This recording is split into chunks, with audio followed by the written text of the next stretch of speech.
the often staggering cost of being included in bridal parties. Yeah, people shelling out thousands of dollars to hold the honor of standing by their loved one's side on their special day. So here was some cost-saving tips. ABC News business reporter Alexis Christoforous. Thanks so much for being here. Good to see you, guys. Can we just start with the fact that, like, being a bridesmaid, it has changed over the years. Oh, yeah. Big time. I think the biggest change is the cost, right? It's so much more expensive to be a bridesmaid now than when I got married 24 years ago today.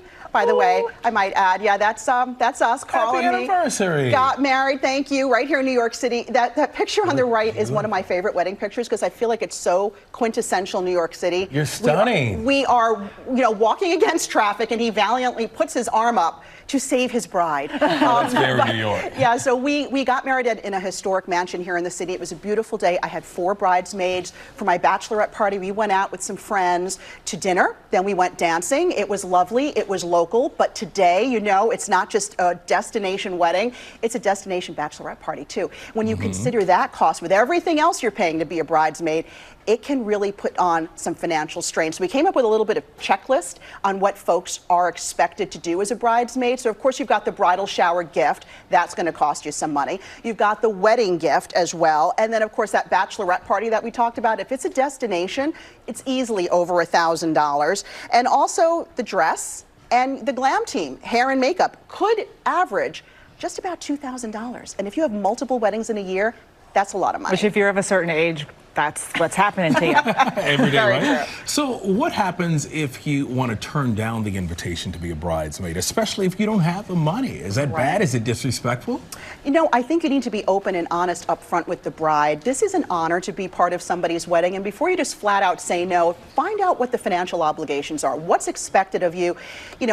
Look at your budget. Can you fulfill those obligations and still do what you need to do? You have a conversation, say, listen, I really want to be part of your big day, but I want to make sure it works with my budget. And you have some tips and tricks for people if they're trying to make it work and also be there for their friend. Absolutely. You don't have to break the bank and be a bridesmaid. So if it's destination everything, you have some choices to make. Yes, you need to be at the wedding, but maybe you don't go to the destination bachelorette party. See what kind of flexibility there is with the dress. Can you buy a similar dress, a similar color, but not spend as much as the bride is hoping you will. Also, maybe forego the glam team, do your own hair and makeup. And I like this one, suggest a group gift. Talk to the rest of the bridal party. Maybe you all chip in to spread out the cost of the gift. And you get one fabulous present. Yeah. And I think the party would appreciate that too. Of course they would. Any advice for the bride and groom? I mean, if I ask you to be in my wedding, I should be prepared to cover it if you can. Right. I think my opinion. That's a great point. And you want to. Communication is key. Be upfront and transparent. Let your bridal party know what is expected of them and what the financial cost may be. And, in some instances, you might want to pick up the cost of some things, like maybe you can pick up hair and makeup for your bridesmaids. And you know what?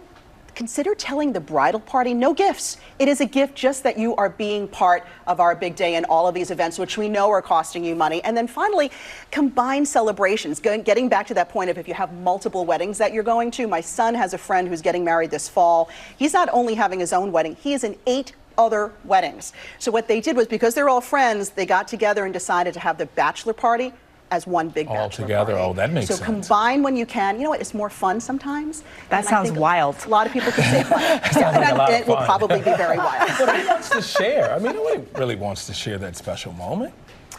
I think if it's with people that you care about and they're doing the same thing, maybe, no, I'm not saying share everything, but something like a bachelor party, a bachelorette party, a bridal shower, I can save people a lot of money. And I think sometimes the more the merrier. Yeah, definitely. Well, speaking of merrier, we wanted to say happy anniversary to you, 24 years. So I understand 24 years is, I believe it is, there you go, lavender and opal.